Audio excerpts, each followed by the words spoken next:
Leto je naokrog in v občini Sveta Trojica praznujemo že 12. občinski praznik.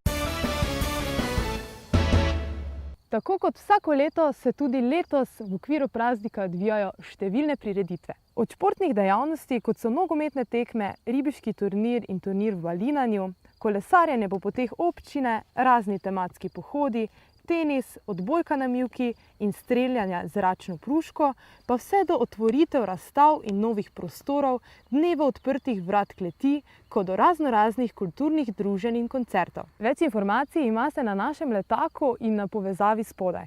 Vrhunec praznika pa slavimo prav za vikend od 25. do 27. maja. V petek bo ob 19. uri osrednja proslava s podelitvijo priznanj in nagrad občine v športni dvorani.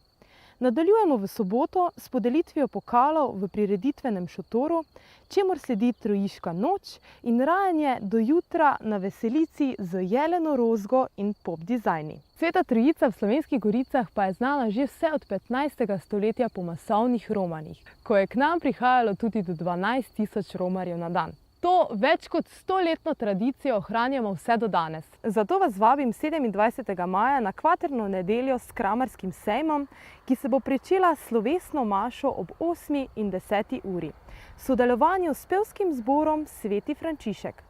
Mašo bo daroval nadškof Marjan Turnšek. Stojnice bodo ponujale najrazličnejše izdelke, tako domače kot tuje obrti, od ročnih del pa vse do igrač za najmlajše. Nedeljo bodo popestrile raznorazne razstave, ogled kleti s pokušino vin in prikaz ročnodelskih spretnosti ter nastop pihalnega orkestra z mažoretami. Res luštno je tu pri nas, kot nam bodo to tudi uprizorili kulturniki KD Trojica. Zato prisrčno vabljeni v Sveto Trojico v Slovenskih Goricah. Na snidenje!